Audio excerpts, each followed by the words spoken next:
بسم اللہ الرحمن الرحیم نحمده ونصلي على رسوله الكريم اما بعد فاعوذ باللہ من الشیطان الرجیم بسم اللہ الرحمن الرحیم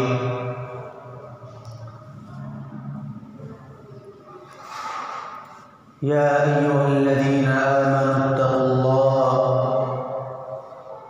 وكونوا مع الصادقين وقال تعالى في مقام آخر ومن يتق الله يجعل له مخرجا ويرزقه من حيث لا يحتسب وقال النبي صلى الله عليه وسلم اتق الله تكن أعبد الناس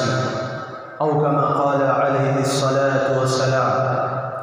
صدق الله مولانا العظيم وصدق رسوله النبي الكريم ونحن على ذلك لمن الشاهدين والشاكرين والحمد لله رب العالمين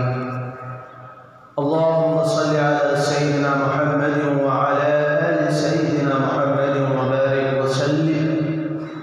اللهم صل على سيدنا محمد وعلى آل سيدنا محمد وبارك وسلم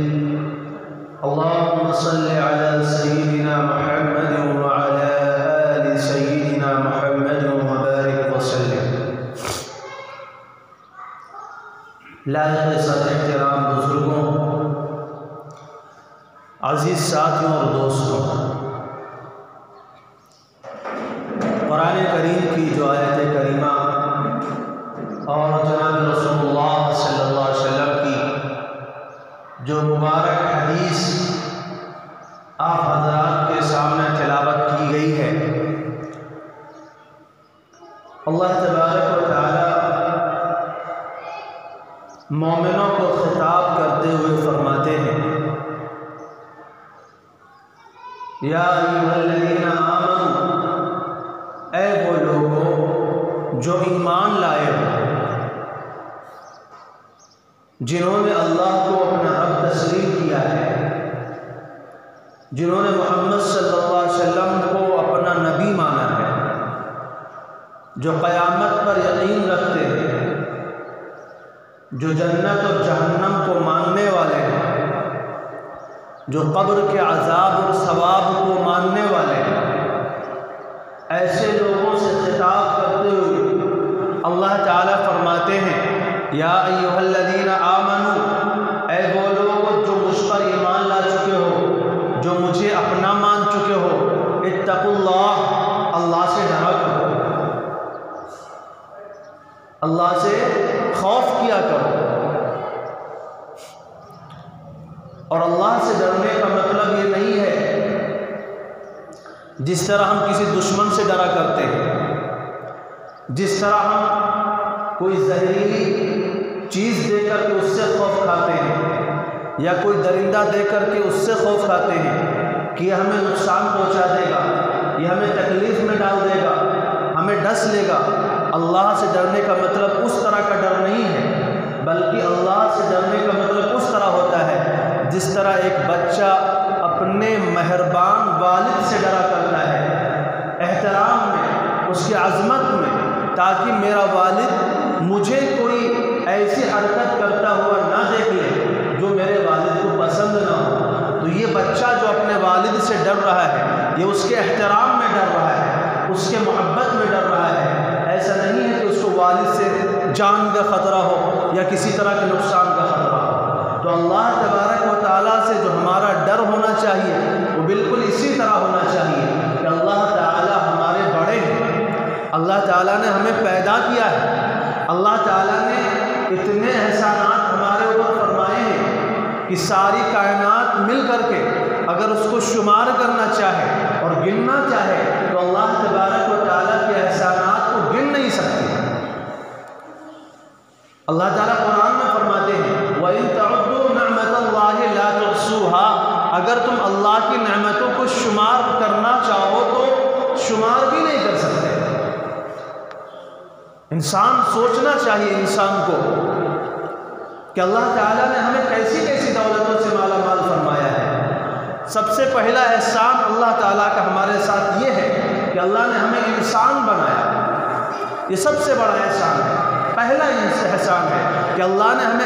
انسان بنایا۔ اگر انسان نہ بنایا ہوتا، گدھا بنا دیتا، لوگ ہمارے اوپر سامان لاد کر لے جا رہے ہوتے، کوئی ادھر سے آ کر ڈنڈے مار رہا ہوتا، کوئی ادھر سے آ کر کے چھیڑ رہا ہوتا۔ اللہ تعالیٰ چاہتے تو کتا بنا دیتے، اللہ تعالیٰ چاہتے تو بندر بنا دیتے، وہ ہمارے گلے میں رسی ڈال کر کے ہم کو گلی میں اور کوچوں میں، سڑکوں میں، چوراہوں پہ نچاتا پھرتا۔ اللہ تعالیٰ کا سب سے بڑا احسان یہ ہے کہ اللہ تعالیٰ نے ہمیں انسان بنایا، عظمت عطا فرمائی، اشرف المخلوقات میں پیدا فرمایا۔ اس کی کائنات میں انسان سے افضل، انسان سے اشرف اور انسان سے زیادہ محترم کوئی مخلوق نہیں ہے۔ اللہ تعالیٰ نے اپنی سب سے عظیم مخلوق کے اندر ہم سب کو پیدا فرمایا ہے۔ تو یہ پہلا احسان ہے۔ اور دوسرا احسان یہ ہے کہ اللہ تعالیٰ نے ہم سب کو صحیح سالم اعضاء عطا فرمائے ہیں۔ اللہ تعالیٰ چاہتے تو ہماری آنکھ نہ دیتے، اگر آنکھ نہ ہوتی تو ہم اندھے ہوتے، کوئی چیز نظر نہ آتی ہمیں، دنیا کے رنگ اور رونق سے ہم واقف نہ ہوتے، اپنے گھر والوں کی شکلیں دیکھنے سے محروم ہو جاتے، اپنے پیاروں کو ہم دیکھنے سے محروم ہو جاتے۔ یہ اللہ تعالیٰ نے احسان کیا کہ اللہ نے ہمیں 2 آنکھیں عطا فرمائی۔ اللہ نے ایک احسان کیا کہ دماغ دیا، دماغ نہ دیتا ہم پاگلوں کی طرح پھر رہے ہوتے گلی کوچوں میں، اپنے پرائے کی کوئی پہچان نہ ہوتی، رشتہ داروں کا کوئی امتیاز نہ ہوتا، انسان دیوانوں کی طرح پھر رہا ہوتا۔ اللہ تعالیٰ نے ہمیں دماغ دے کر کے بہت بڑا احسان کیا۔ اللہ نے ہمارے لیے 2 ہاتھ بنائے، اگر ہاتھ نہ بناتا ہم کام کیسے کرتے، اپنی ضروریات کیسے پورا کرتے۔ اللہ تعالیٰ نے ہمارے لیے 2 پیر بنائے، اگر پیر نہ بناتا ہم کیسے چل کر کے جاتے، ہم ایک جگہ سے دوسری جگہ کیسے منتقل ہوتے، اگر ہمیں کہیں جانا ہوتا تو ہمارے لیے کتنی بڑی دشواری آ جاتی۔ تو یہ اللہ تعالیٰ کے بہت سارے احسانات ہمارے اوپر۔ تو دوسرے نمبر کا احسان کیا ہے کہ اللہ تعالیٰ نے ہم سب کو صحیح سالم تندرست اعضاء عطا فرمائے ہیں۔ اور تیسرا احسان اور جو سب سے بڑا احسان ہے وہ یہ ہے کہ اللہ تعالیٰ نے ہم سب کو حضرت محمد مصطفیٰ احمد مجتبیٰ صلی اللہ علیہ وسلم کی امت میں پیدا فرمایا۔ اللہ تعالیٰ چاہتے تو ہمیں پہلی امتوں میں پیدا فرما سکتے تھے، اللہ تعالیٰ چاہتے تو ہمیں کسی اور قوم میں پیدا فرما سکتے تھے۔ ہم بچپن میں پیدا ہوئے اور پیدا ہوتے ہی سب سے پہلا پیغام ہمارے کان میں جو گیا وہ داہنے کان میں اذان اور بائیں کان میں اقامت کا گیا۔ ہمارے کان میں سب سے پہلے اللہ کی عظمت اور اس کی بڑائی ڈالی گئی کہ اللہ سب سے بڑا ہے، اس کی ذات کی جیسی کسی کی ذات نہیں، اس کے صفات کی جیسی کسی کی صفات نہیں، نہ اس کے برابر کا کوئی ہے، نہ اس کے مقابل کا کوئی ہے، نہ اس کا کوئی ہم پلہ ہے، وہ اکیلا ہے، لیس کمثلہ شیء، اس کے جیسا کوئی نہیں ہے۔ تو جب ہم پیدا ہوتے ہیں، پیدا ہوتے جو ہمیں بچوں کے کان میں اذان کا جو حکم دیا گیا ہے وہ اسی لیے دیا گیا ہے کہ بچے کے پیدا ہوتے ہی سب سے پہلے اس کے دائیں کان میں اذان اور بائیں کان میں اقامت کہلائی جاتی ہے، یہ بتلانے کے لیے کہ ہمارا محسن، ہمارا خالق اور مالک اللہ ہے، ہمیں زندگی دینے والا، تندرستی دینے والا، صحت دینے والا، مال و دولت دینے والا اور ساری نعمتیں دینے والا اللہ تبارک و تعالیٰ کی ذات گرامی ہے۔ یہ ہے سب سے پہلے اذان اور اقامت کا بچے کے کان میں ڈالنے کا مقصد۔ تو ہمیں اول دن سے ہمیں یقین دلایا گیا اور ہمیں اس بات کو، ہمارا ذہن اس بات کی طرف لگایا گیا کہ ہم اللہ کو اپنا رب مانیں، اس کے علاوہ کسی کو ہم مشکل کشا نہ جانیں، اس کے علاوہ کسی کو ہم حاجت روا نہ جانیں۔ جس اللہ نے ہمیں پیدا کیا ہے وہی ہماری تمام ضرورتوں کا کفیل بھی ہے، وہی ہماری تمام ضرورتوں کو پورا کرنے والا بھی ہے، وہی ہمیں شفا بھی دینے والا ہے، صحت بھی دینے والا ہے، اولاد بھی دینے والا ہے، مال و دولت بھی دینے والا ہے، تندرستی بھی دینے والا ہے، دنیا کی ساری نعمتیں دینے والی ایک اللہ کی ذات ہے۔ اللہ تعالیٰ نے صاف طور پر قرآن کریم میں ہمیں فرمایا، ہمیں بتایا، ام خلقوا كخلقه فتشابه الخلق عليهم، اللہ اکیلی ذات ہے جو سب کچھ پیدا کرنے والا ہے، سب کچھ دینے والا ہے۔ اللہ کے علاوہ کوئی بھی ایسا نہیں ہے جو اللہ تبارک و تعالیٰ کی اس تخلیق میں اس کی برابری کر سکے، اس کی ہمسری کر سکے۔ فرمایا فتبارک اللہ احسن الخالقین، اللہ ہی اچھی اچھی شکلیں بناتا ہے، یہ اچھی اچھی صورتیں لے کر کے جو ہم پھر رہے ہیں یہ اللہ نے ہمیں دی ہے۔ تو میں عرض یہ کر رہا تھا کہ ہمارے ساتھ اللہ کا بڑا احسان یہ ہے کہ اللہ تعالیٰ نے ہم سب کو جناب محمد رسول اللہ صلی اللہ علیہ وسلم کی امت میں پیدا فرمایا ہے، اور اول دن سے ہم کو یہ پیغام پہنچایا گیا ہے، ہمیں یہ درس پہنچایا گیا ہے کہ ہمارا خالق اور مالک اللہ ہے، وہی ہمارے تمام نفع کا بھی مالک ہے، نقصان کا بھی مالک ہے، صحت کا بھی مالک ہے، بیماری کا بھی وہی مالک ہے، ہر چیز کا وہی مالک ہے۔ اور اگر اللہ چاہتا تو ہمیں مسلمان نہ بناتا، آج ہم کسی مندر کے اندر جا کر کے گھنٹی بجا رہے ہوتے، ہم کسی مورت کے سامنے جا کر کے ہاتھ جوڑ رہے ہوتے، اس کے سامنے جا کر کے اس کی ہم پوجا کر رہے ہوتے، ایک بے جان چیز کی ہم عبادت کر رہے ہوتے۔ یا اللہ کا سب سے بڑا احسان یہ ہے کہ اللہ تعالیٰ نے ہمیں اپنے سامنے، اپنے گھر میں آ کر کے اپنے سامنے دو سجدے کرنے کی توفیق عطا فرمائی، اپنے سامنے جھکنے والا بنایا۔ اس سے بڑا احسان اللہ تعالیٰ کا کوئی نہیں ہے۔ اور ایسے نبی کی امت میں ہمیں پیدا فرمایا جس نبی کی امت میں آنے کے لیے نبیوں نے دعائیں مانگی۔ انبیاء علیہ السلام نے اللہ تعالیٰ سے گزارش کی، اے اللہ میری نبوت لے لیجئے، میری رسالت لے لیجئے، مجھے آخری نبی حضرت محمد صلی اللہ علیہ وسلم کی امت میں پیدا فرمایا۔ اللہ تعالیٰ نے ہمیں بغیر مانگے، بغیر کسی مطالبے کے، بغیر کسی سوال کے اس امت میں ہمیں پیدا فرمایا، یہ اس کا بہت بڑا احسان ہے۔ رسول اللہ صلی اللہ علیہ وسلم فرماتے ہیں قیامت کے دن جنتیوں کے 3 حصے کیے جائیں گے، 2 حصے میری امت کے ہوں گے، اور ایک حصے کے اندر 1,24,000 انبیاء علیہ السلام کی امتیں ہوں گی۔ اور سب سے پہلے میری امت جنت میں جائے گی۔ جب تک میری امت جنت میں نہیں چاہتی، اللہ تعالیٰ نے جنت کو دوسری امتوں پر حرام کر دیا ہے۔ بہرحال میں عرض تو یہ کر رہا تھا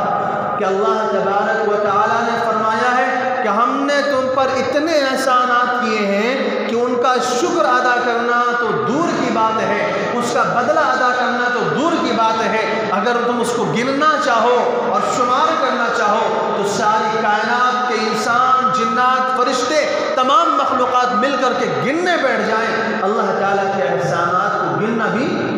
انسان کے لیے مشکل ہے، دشوار ہے۔ اللہ تعالیٰ نے ہمارے جسم کے اندر جو رگیں بنائی ہیں اور ہمارے جسم کے مختلف حصوں کے اندر یہ جو رگوں کا جو جال بچھایا ہے، محققین کا یہ کہنا ہے کہ اگر ان رگوں کو جوڑا جائے اور ایک رسی اس کی بنائی جائے، فرمایا پوری دنیا کے ارد گرد 2 مرتبہ اس کو گھمایا جا سکتا ہے۔ اتنی زیادہ تعداد میں اللہ تعالیٰ نے انسان کے اندر رگیں بنائی ہیں، کہیں پر کوئی رگ کسی سے ٹچ نہیں ہو رہی ہے، کہیں پر بھی کوئی جو ہے ایک دوسرے سے ٹکرا نہیں ہے۔ اللہ تعالیٰ نے جو نظام بنا دیا اسی کے مطابق چل رہی ہے اور انسان صحت مند زندگی گزارتا ہے۔ اگر کہیں پر بھی کبھی بھی تھوڑا سی تبدیلی آ جاتی ہے، کہیں پر تھوڑا سا بھی کنیکشن میں کچھ فرق آ جاتا ہے، انسان بیمار ہو جاتا ہے اور موت کے منہ میں چلا جاتا ہے۔ یہ اللہ کی کاریگری ہے، یہ اللہ کی قدرت ہے۔ اسی کو قرآن کریم میں اللہ تعالیٰ نے فرمایا فتبارک اللہ احسن الخالقین، اللہ سب سے بلند ہے، اللہ کتنی اچھی چیزیں پیدا کرنے والا ہے۔ بہرحال اللہ تبارک و تعالیٰ ہمیں فرماتے ہیں یا ایھا الذین آمنوا اتقوا اللہ، اے ایمان والو اللہ سے ڈرو۔ اور اس کا فائدہ کیا ہے؟ اگر ہم اللہ سے ڈرنے لگ جائیں،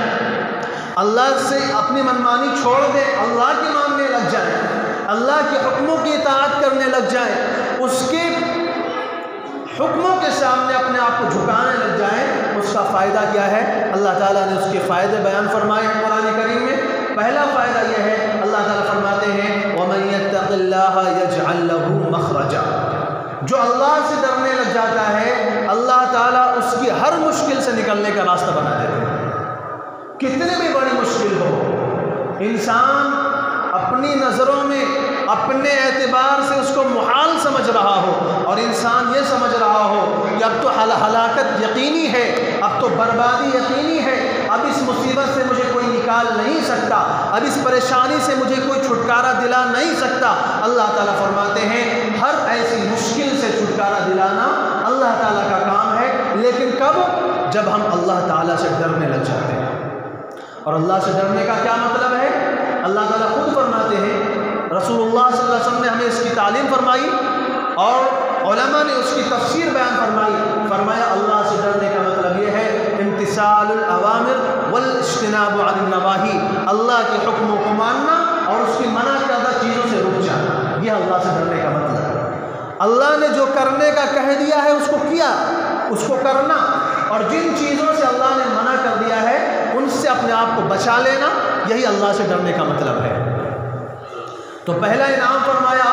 کہ اللہ تعالیٰ ہر مشکل سے نکلنے کا راستہ بنا دیتے ہیں، اور دوسرا انعام فرمایا وَيَرْزُقْهُ مِنْ حَيْثُ لَا يَحْتَسِبُ، اور اللہ تعالیٰ اس کو ایسی جگہ سے روزی عطا فرماتے ہیں جہاں انسان کو گمان بھی نہیں ہوتا ہے، خیال بھی نہیں ہوتا ہے، انسان کی سوچ بھی وہاں تک نہیں پہنچتی ہے کہ میری روزی کہاں سے آ رہی ہے، اللہ تعالیٰ نے یہ راستے نکالے کہاں سے ہیں۔ انسان تو یہ سوچ رہا ہوتا ہے میں نے فلاں بزنس میں ہاتھ ڈالا، میرے اندر اتنی مہارت تھی، مجھے اتنے گر آتے تھے، اس لیے میں نے اتنا مال اکٹھا کر لیا، اتنی دولت جمع کر لی، لیکن اللہ تعالیٰ فرماتے ہیں یہ در حقیقت اللہ کا انعام ہوتا ہے، اللہ کا احسان ہوتا ہے کہ اللہ تعالیٰ اس کو ایسی جگہ سے روزی عطا فرماتے ہیں جہاں سے اس کو گمان بھی نہیں ہوتا ہے۔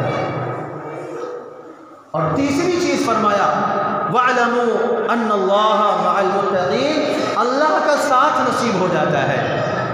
جو بندہ اللہ سے ڈرنے لگ جاتا ہے اللہ کا ساتھ اس کو نصیب ہو جاتا ہے، اللہ تعالیٰ ہر کام میں اس کی مدد کرنے لگ جاتے ہیں، اللہ تعالیٰ کہیں پر بھی اس کو اکیلا نہیں چھوڑتے، تنہا نہیں چھوڑتے، ہر کام میں اللہ تعالیٰ اس کے لیے اسباب پیدا فرما دیتے ہیں، ہر کام میں اس کے لیے اللہ تعالیٰ آسانی پیدا فرما دیتے ہیں۔ وَمَن يَتَّقِ اللَّهَ يَجْعَل لَّهُ مِنْ أَمْرِهِ يُسْرًا، اللہ تعالیٰ ہر کام میں اس کے لیے آسانی پیدا فرما دیتے ہیں۔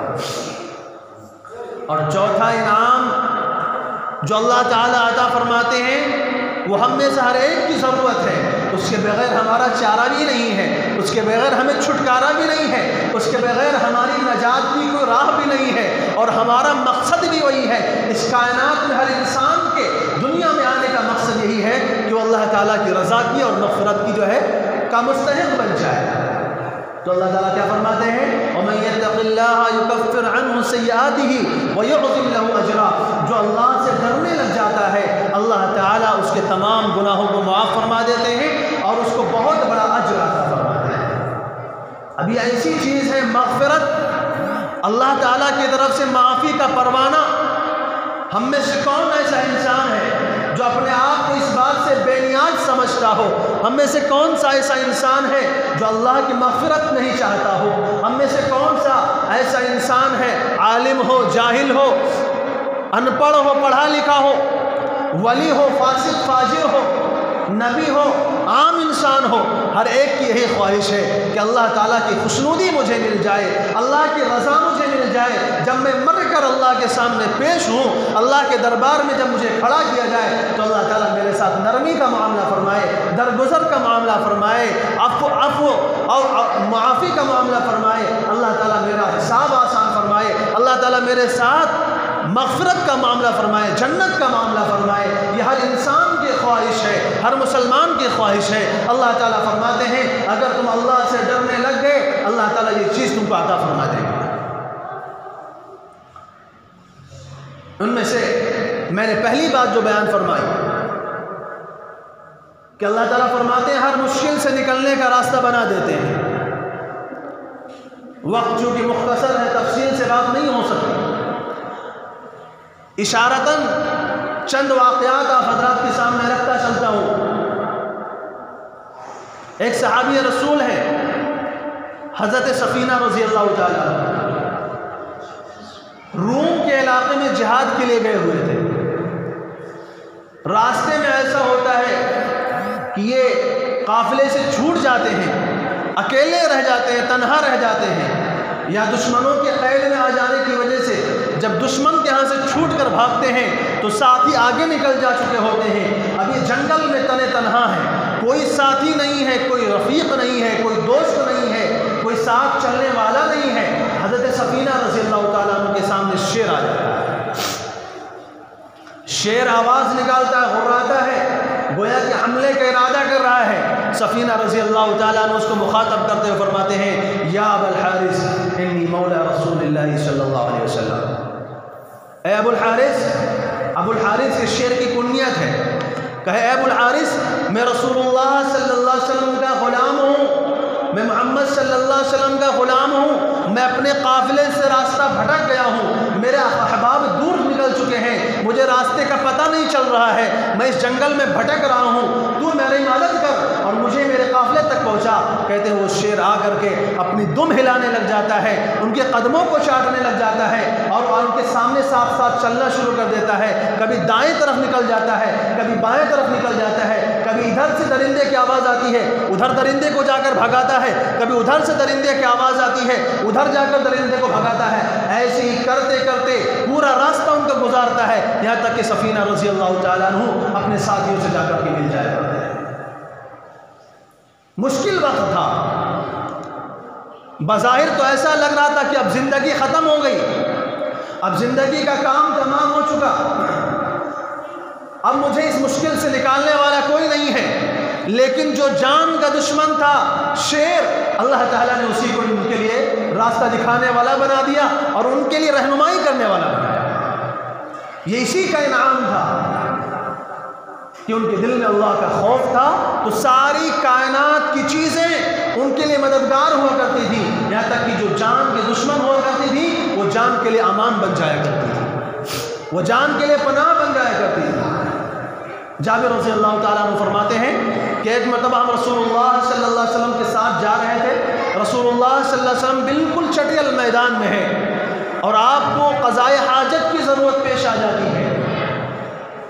اب ضرورت پیش آ گئی لیکن آڑ کی کوئی چیز نہیں ہے، پردے کی کوئی چیز نہیں ہے۔ رسول اللہ صلی اللہ علیہ وسلم کو میں نے دیکھا، وہاں سامنے ایک ببول کا پیڑ لگا ہوا تھا، اس پیڑ کے پاس جاتے ہیں، اس کے ٹہنی کو پکڑ کر کہتے ہیں میں اللہ کا رسول ہوں تو میری اطاعت کر، اس کے ٹہنی کو پکڑ کر کھینچتے ہیں، وہ پیڑ زمین کو چیرتا ہوا چلا آتا ہے اور جہاں تک رسول اللہ صلی اللہ علیہ وسلم چاہتے ہیں وہاں تک وہ آ کر کے رک جاتا ہے، پھر ایک دوسرے پیڑ کے پاس جاتے ہیں، اس کو بھی جا کر کے یہ حکم فرماتے ہیں میں اللہ کا رسول ہوں تو میری اطاعت کر، وہ اس پیڑ کی ٹہنی کو رسول اللہ سے پکڑتے ہیں اور کھینچ کر لا کر اس پیڑ کے ساتھ ملا دیتے ہیں، پھر دونوں پیڑوں کو حکم دیتے ہیں کہ تم اپنی شاخوں کو، اپنے تنے کو ایک دوسرے سے ایسا ملا لو کہ میرے لیے پردے کی چیز بن جائے، آڑ کی چیز بن جائے، تاکہ میں اپنی ضرورت کو پورا کر سکوں۔ چنانچہ وہ دونوں پیڑ آپس میں مل جاتے ہیں، ان کی شاخیں ایک دوسرے میں گھس جاتی ہیں اور رسول اللہ صلی اللہ علیہ وسلم کے لیے باقاعدہ ایک پردے کا انتظام ہو جاتا ہے۔ رسول اللہ صلی اللہ علیہ وسلم اپنی جو ہے ضرورت کو پورا فرماتے ہیں،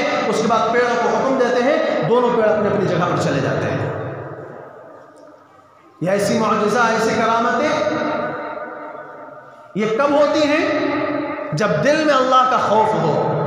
جب دل میں اللہ کا ڈر ہو، جب ہمیں اس بات کا یقین ہو کہ ہمیں ایک اللہ کے سامنے پیش ہونا ہے، جب ہمیں اس بات کا یقین ہو کہ ہماری تمام مشکلوں کو دور کرنے والا، ہماری تمام ضروریات کو پورا کرنے والی ذات اللہ تبارک و تعالیٰ کی ہے۔ گزشتہ قوموں کا ایک واقعہ ہے، رسول اللہ صلی اللہ علیہ وسلم فرماتے ہیں کہ ایک شخص تھا، وہ اپنے ایک دوست کے پاس جاتا ہے اور جا کر کے کہتا ہے مجھے 1000 دینار قرض چاہیے۔ اس کا دوست کہتا ہے کہ کوئی گواہ لے کر کے آؤ، کل کو تم ایسا نہ ہو کہ انکار کر دو کہ تم نے کوئی قرض نہیں دیا مجھے، لہذا گواہ پیش کرو۔ وہ بندہ کہتا ہے میرا گواہ اللہ ہے۔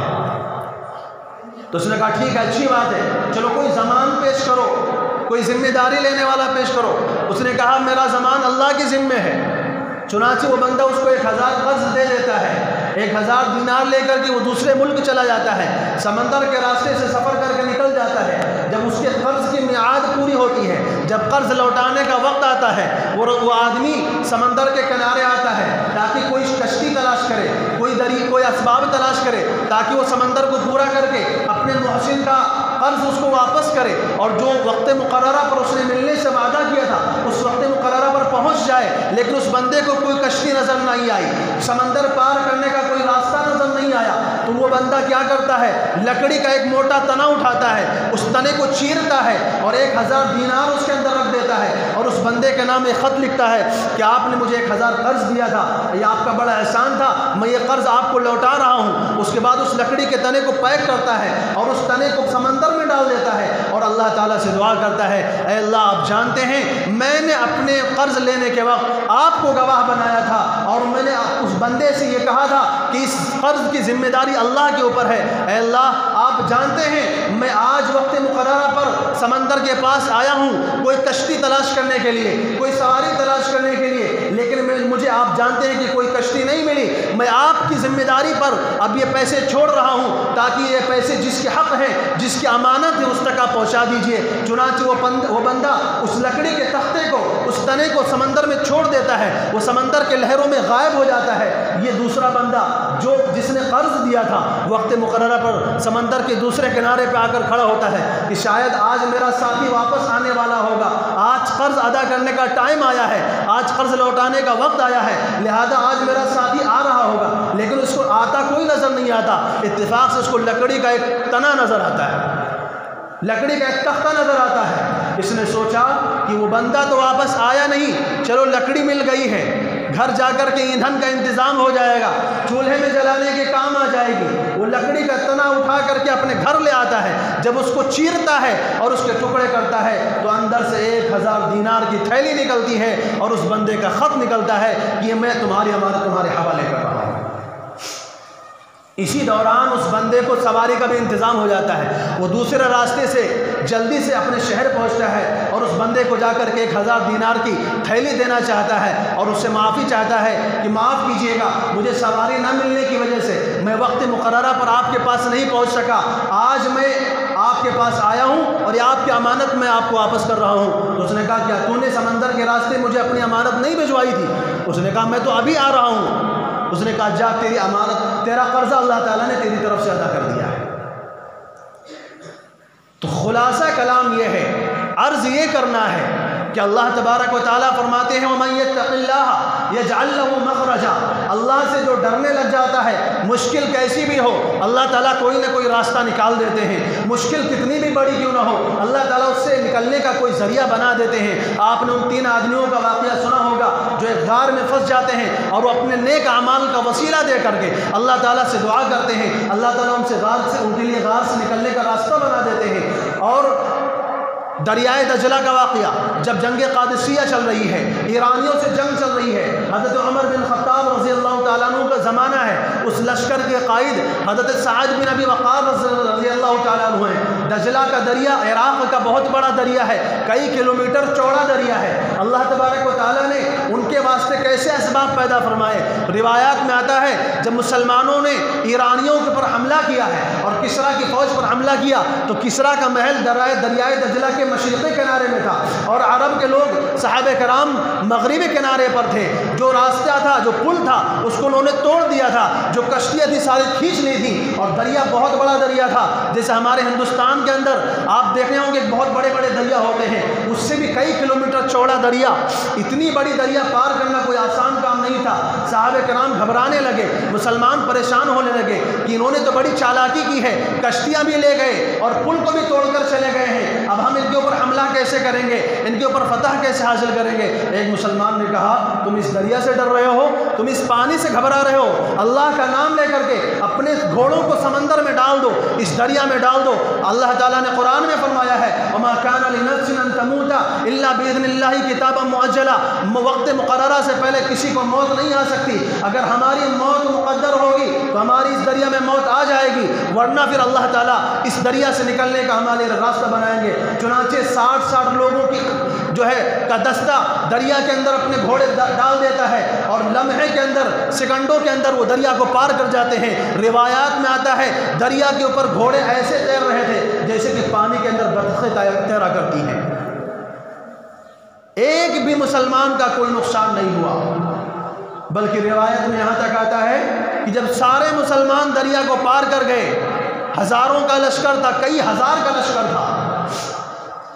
40,000 یا 60,000 کے قریب کا لشکر تھا، پورا کا پورا لشکر اسی طرح دریا کو پار کر جاتا ہے۔ اور روایت میں یہاں تک آتا ہے جب گھوڑے پانی میں چلتے چلتے تھک جاتے تھے، اللہ تعالیٰ نیچے سے سوکھی زمین نکال دیا کرتے تھے، وہ گھوڑے اس پر کھڑے ہو کر کے اپنے آپ کو آرام دلاتے تھے، اپنے آپ کو سکون دلاتے تھے، اس کے بعد پھر سے چلنا شروع ہو جاتے تھے، یہاں تک کہ کہتے ہیں ایک شخص کا پیالہ پانی میں گر گیا تھا، اس نے پانی کو حکم دیا کہ پانی میرا پیالہ واپس کر، ایک موج آتی ہے، ایک لہر آتی ہے اور پیالہ زمین سے پانی سے باہر آ جاتا ہے۔ سعد بن ابی وقاص رضی اللہ تعالیٰ عنہ اپنے ساتھیوں کو حکم دیتے ہیں کہ یہ دعا پڑھو اور دریا میں گھوڑے ڈال دو، نستعین باللہ ونتوکل علیہ حسبنا اللہ ونعم الوکیل لا حول ولا قوة الا باللہ العلی العظیم، یہ دعا پڑھتے ہیں اور سارے کے سارے مسلمان دریا کو پار کر جاتے ہیں۔ جب سامنے کی فوج، جب کسریٰ کی فوج مسلمانوں کو دیکھتی ہے تو کہتے ہیں دیوانن دیوانن مجانینا مجانینا، یہ تو پاگل دیوانے معلوم ہوتے ہیں، یہ تو دریا کو ایسے پار کر گئے، کہنے لگے تھے ایسا لگ رہا ہے انکم لا تقاتلون انسانا بل تقاتلون جنا، تمہارا مقابلہ انسانوں سے نہیں، تمہارا مقابلہ جنوں سے ہے۔ یہ دریاؤں میں راستے کیسے بن جایا کرتے تھے، یہ سمندر ان کے لیے کیسے خشک ہو جایا کرتے تھے، ان کے دل میں اللہ کا خوف تھا، وہ اللہ کی ماننے والے تھے، وہ اللہ کے حکموں کو اپنے ہر ضرورت کے اوپر مقدم رکھنے والے تھے۔ جب اللہ تعالیٰ نے ان کے ساتھ یہ معاملات فرمائے، جب اللہ تعالیٰ نے ساری دنیا کے اوپر ان کو فتح نصیب فرمائی، جدھر بھی جاتے تھے کامیابی کے جھنڈے گاڑ دیا کرتے تھے، جدھر بھی جاتے تھے بڑی بڑی طاقتیں ان سے تھرایا کرتی تھی۔ آج ہم خوار ہوئے، وہ معزز تھے زمانے میں مسلمان ہو کر، اور ہم خوار ہوئے تارک قرآن ہو کر۔ آج ہم نے اللہ کے حکم کو چھوڑا، قرآن کو چھوڑا، نبی کی سنتوں کو چھوڑا، آج ہم نے غیروں کی تقلید کو اپنے لیے فخر کا باعث سمجھا، آج ہم نے یورپ کی تقلید کو اپنے لیے شان کی باعث سمجھا، آج ہم نے غیروں کی جیسی شکلیں بنائی، غیروں کے جیسے لباس پہنے، غیروں کی معاشرت اپنائی، غیروں کے طور و طریقے اپنائے، غیروں کے رسوم و رواج اپنائے، نبی کی سنت کی پرواہ نہ کی، اللہ کے حکموں کی پرواہ نہ کی۔ آج دنیا دیکھ رہی ہے کہ مسلمانوں سے زیادہ ذلیل قوم اس دنیا میں کوئی نہیں ہے۔ آج دنیا دیکھ رہی ہے مسلمان دنیا آج ہمارے اوپر ہنس رہی ہے، ہماری حالت کے اوپر اس کو ہنسی آتی ہے کہ مسلمان تم تو کہتے ہو تمہارے اللہ کی مرضی کے بغیر کچھ نہیں ہو سکتا، تو ہم جو تمہیں مار رہے ہیں، کاٹ رہے ہیں، یہ بھی تمہاری اللہ کی مرضی سے ہے۔ اور بالکل سچی بات ہے، اللہ تعالیٰ نے فرما دیا ہے، قرآن کریم میں صاف طور پر اعلان فرمایا ہے، قُلْ مَا يَعْبَأُ بِكُمْ رَبِّي لَوْلَا دُعَاؤُكُمْ، اگر تم اللہ کے حکموں کی پرواہ نہیں کرو گے تو تمہارے رب کو تمہاری کوئی پرواہ نہیں ہوگی، تمہارے رب سے کوئی رشتہ داری نہیں ہے، تم رب کے کوئی اپنے نہیں لگتے ہو، تمہارا جو رشتہ ہے اللہ سے وہ نبی کی بنیاد پر ہے، تمہارا جو رشتہ ہے اللہ سے وہ کلمے کی بنیاد پر ہے، وہ لا الہ الا اللہ کی بنیاد پر ہے، اس کے تقاضوں کی بنیاد پر ہے۔ اگر تم نبی کی سنتوں کی پرواہ نہیں کرو گے، اگر تم نبی کے احکامات کی پرواہ نہیں کرو گے، اگر تم لا الہ الا اللہ کے تقاضوں کو پورا نہیں کرو گے، اگر تم غیروں کی تقلید کو اپنے لیے فخر کا باعث سمجھو گے، اگر تم غیروں کے رسوم و رواج کو اپنے لیے شان کا باعث سمجھو گے، تو اللہ تعالیٰ فرماتے ہیں پھر ہمیں بھی تمہاری کوئی پرواہ نہیں ہوگی، تمہیں لوگ ماریں، کاٹیں، جلائیں، تمہیں ذبح کریں، تمہاری عورتوں کی عزتیں لوٹیں، تمہاری آبروں کو تار تار کریں، ہمیں اس کی کوئی پرواہ نہیں ہوگی۔ فرمایا قُلْ مَا يَعْبَأُ بِكُمْ رَبِّي لَوْلَا دُعَاؤُكُمْ، تمہارے رب کو تمہاری کیا پرواہ ہوگی اگر تم اللہ کے حکموں کو نہیں مانو گے۔ تو آج جو ہماری حالت ہے اس کے ہم خود ذمہ دار ہیں۔ آج ہمارا رونا کسی دوسرے سے نہیں ہے، آج ہماری شکایت کسی اور سے نہیں ہے۔ جب ہم نے خود نبی کے احکام کی پرواہ نہ کی، جب خود ہمارے گھروں کے اندر نبی کی سنتوں کو تار تار کیا جاتا رہا، جب ہمارے معاشرے کے اندر، ہمارے گلی کوچوں کے اندر، ہماری دکانوں کے اندر کھلم کھلا نبی کی سنتوں کا مذاق اڑایا جانے لگا، جب اللہ کے حکموں کو توڑا جانے لگا، اللہ تعالیٰ نے ہمیں غیر قوموں کے حوالے کر دیا۔ اللہ تعالیٰ نے رسول اللہ صلی اللہ علیہ وسلم فرمایا اعمالکم عمالکم، تمہارے اعمال ہی تمہارے حکمراں ہیں، جیسے تم کام کرو گے ویسے حکمران اللہ تعالیٰ تمہارے اوپر مسلط فرمائیں گے۔ فرمایا جو قوم اللہ کے حکموں کی پرواہ نہیں کرتی ہے اللہ تعالیٰ اس کے اوپر ظالم بادشاہوں کو مسلط فرماتے ہیں، وہ ان کی عزت، ان کے مالوں کو بھی لوٹ لیتا ہے، ان کی دولت کو بھی چھین لیتا ہے، ان کی عزت کو بھی پامال کرتا ہے، ان کے آبرو کو بھی برباد کرتا ہے، ان کے نوجوانوں کو قتل بھی کرتا ہے۔ یہ کب ہوتا ہے؟ رسول اللہ سے فرماتے ہیں جب کوئی قوم اللہ کے حکموں کی پرواہ نہیں کرتی ہے۔ آج ہمیں پرواہ ہے، لیکن کس کی پرواہ ہے؟ اپنی پرواہ ہے۔ لوگ ہمیں کیا کہیں گے، ہمارے رشتہ دار ہمیں کیا کہیں گے، اگر ہم نے شادی بیاہ میں فضول خرچی نہ کی تو ہمارے دوست ہمیں کیا کہیں گے، اگر ہم نے ویڈیوگرافی نہیں کرائی تو ہماری شان کیسے ظاہر ہوگی، اگر ہم نے فلاں کام نہیں کیا تو اگر ہم نے یہ خرافات نہیں کی، وہ خرافات نہیں کی تو رشتہ دار ناراض ہو جائیں گے، دوست ناراض ہو جائیں گے۔ ہم نے اس کی پرواہ نہیں کی کہ یہ کام جو ہم کر رہے ہیں اس سے ہمارا اللہ ناراض ہو رہا ہے، ہمارے نبی کو تکلیف پہنچ رہی ہے، ہمارے نبی کو ہم اذیت پہنچا رہے ہیں۔ ایک واقعے میں آتا ہے، ایک شاعر گزرے ہیں، مرزا بیدل نام تھا ان کا، مشہور شاعر تھے، فارسی کے شعر تھے اور بڑی اچھے اشعار کہا کرتے تھے۔ ایک مرتبہ ایک ایرانی ان کے پاس آتا ہے، ایران سے ملاقات کرنے کے لیے دلی ہندوستان آتا ہے۔ ان کے اشعار کو سن کر کے، ان کے اشعار کی شہرت کو دیکھ کر کے ان سے ملاقات کے لیے آتا ہے۔ بڑا عبرت کا واقعہ ہے۔ جب وہ بندہ یہاں آتا ہے تو دیکھا مرزا صاحب ایک نائی کی دکان پر بیٹھے ہوئے نبی کی سنت کو چہرے سے صاف کروا رہے ہیں، نبی کی سنت کو چہرے سے صاف کروا رہے ہیں، داڑھی چھلوا رہے ہیں بیٹھ کے۔ وہ ایرانی بڑا حیران ہوا، یار اس کے اشعار اتنے اعلیٰ قسم کے ہوتے تھے، اتنے اچھے اس کے اشعار تھے، میں تو سوچ رہا تھا یہ تو کوئی اللہ کا ولی ہوگا۔ اس نے کہا آغا ریشمی تراشی، اس وقت فارسی زبان چلتی تھی، آغا ریشمی تراشی، جناب آپ داڑھی چھلوا رہے ہیں،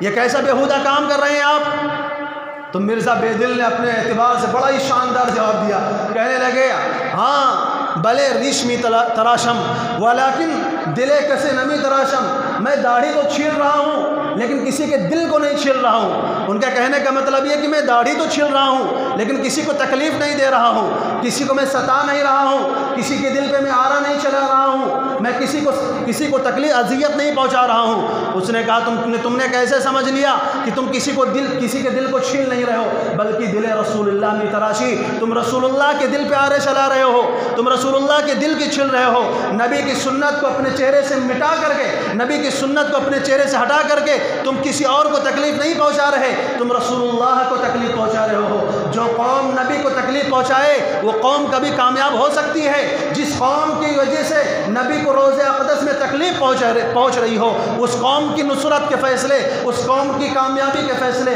اللہ تعالیٰ نہیں فرمایا کرتے۔ اللہ تعالیٰ اس قوم کی کامیابی کے فیصلے فرماتے ہیں جو قوم رسول اللہ کو تکلیف نہ پہنچائے بلکہ جو رسول اللہ صلی اللہ علیہ وسلم کے لیے آنکھوں کا ٹھنڈک بنے، جو رسول اللہ صلی اللہ علیہ وسلم کے لیے دل کا سرور بنے، ان کی دل کی راحت کا سبب بنے۔ فرمایا دل رسول اللہ میں تراشی، تو کسی انسان کے دل کو نہیں چھل رہا ہے بلکہ تو رسول اللہ صلی اللہ علیہ وسلم کے دل پہ آرے چلا رہا ہے۔ تو آج ہم نے غیروں کی تقلید میں ہم نے کتنے بڑے بڑے جرم کر لیے، ہمیں خود اس کا احساس نہیں ہے۔ جتنے لوگ یہ کام کرتے ہیں، معاف کرنا، جب آپ یہ کام کر رہے ہوتے ہیں اس وقت آپ کے دل پہ کبھی یہ خیال بھی گزرتا ہے کہ ہم یہ گناہ کا کام کر رہے ہیں؟ ہم رسول اللہ صلی اللہ علیہ وسلم کی سنت کو نعوذ باللہ نالیوں میں ڈال رہے ہیں، اور نبی کی ایک سنت کو مٹانے کے لیے مہینے میں ہزاروں روپے خرچ کر دیتے ہیں۔ کبھی احساس نہیں ہوتا، پھر کامیابی کہاں سے ملنے والی، اللہ کی مدد کہاں سے آنے والی؟ اللہ تعالیٰ ایسے لوگوں کی مدد نہیں فرماتا۔ قرآن میں اللہ تعالیٰ نے وعدہ فرمایا ہے، وعد اللہ الذین آمنوا منکم وعملوا الصالحات، اللہ کا وعدہ ہے، اللہ تعالیٰ ایمان والوں کی اور نیک عمل والوں کی مدد فرمائیں گے۔ مسلمانوں کی مدد کا وعدہ نہیں ہے، فرمایا نیک عمل والوں کی مدد فرمائیں گے۔ تو جب ہمارے اعمال اس قابل ہو جائیں گے، جو لوگ آج ہمارے سروں پر مسلط ہیں، جو ہمارے حکمراں بنے پھر رہے ہیں، یا کل پھر ہمارے قدموں میں گریں گے، لیکن شرط یہ ہے، اس سے پہلے ضروری یہ ہے کہ ہم اللہ کے ماننے والے بن جائیں، ہم رسول اللہ کے ماننے والے بن جائیں، ہم سچے معنی میں مسلمان بن جائیں، ہمارے اعمال صالح ہو جائیں۔ جب ہمارے اندر تقوی پیدا ہو جائے، جب ہمارے اندر نیکی پیدا ہو جائے، طہارت پیدا ہو جائے، پاکیزگی پیدا ہو جائے، ہمارے معاشرے کے اندر پاک دامنی آ جائے، بے حیائی کا خاتمہ ہو جائے، معاشرے کے اندر نمازوں کا اہتمام ہو، تمام مرد اور عورت جوان سارے کے سارے اللہ کے حضور سجدہ ریز ہونے والے ہو جائیں، تب اللہ کی مدد آئے گی، تب اللہ کی نصرت آئے گی، اور دنیا یہ وقت دیکھے گی، یہ وقت آئے گا، ضرور آئے گا، کیونکہ اللہ کے رسول نے ہم سے وعدہ کیا ہے کہ اللہ تعالیٰ نے مجھ سے وعدہ کیا ہے کہ میرا یہ دین ہر کچے اور پھوس کے گھر میں بھی پہنچ کر کے رہے گا۔ دنیا کا کوئی گھر، کوئی مکان، کوئی کچا پکا مکان ایسا باقی نہیں رہے گا جہاں پر رسول اللہ کا دین نہ پہنچے، جہاں پر اسلام کی روشنی نہ پہنچے۔ ہاں، یہ ہمارے اوپر ہے کہ ہم اس میں مددگار بنیں کہ رکاوٹ بنیں۔ اگر ہم مددگار بنیں گے اللہ تعالیٰ ہمیں قبول فرمائیں گے اور اپنے دین کا کام ہم سے لیں گے، اور اگر ہم نے بے پرواہی کی تو اللہ تعالیٰ کا اعلان سن لو، اللہ تعالیٰ کہتے ہیں ان تتولوا یستبدل قوما غیرکم ثم لا یکونوا امثالکم۔ اگر تم اللہ کی دین کی ذمہ داری نہیں اٹھاؤ گے اللہ تعالیٰ تم کو ہٹائیں گے، تم کو ایک سائڈ میں کریں گے، دوسری قوموں کو لا کر کھڑا کریں گے، وہ اللہ کی دین کو آگے بڑھائیں گے، وہ اللہ کے دین کی تبلیغ کریں گے، وہ اللہ کی دین کو پھیلائیں گے، اور دنیا کے کونے کونے کے اندر اللہ کے پیغام، اللہ کے رسول کا پیغام پہنچائیں گے۔ تو یہ ہماری اپنی ذمہ داری ہے کہ اگر ہم چاہیں تو ہم اللہ کے دین کے داعی بن جائیں، اور اگر ہم چاہیں تو ہم اللہ کے دین کو جو ہے چھوڑنے والے اور ذلیل و خوار بن جائیں اور رسوا ہو جائیں۔ اللہ تبارک و تعالیٰ سے دعا ہے کہ اللہ تعالیٰ ہم سب کو کہنے سننے سے زیادہ عمل کی توفیق نصیب فرمائے۔ وآخر دعوانا الحمدللہ رب العالمین۔ سننا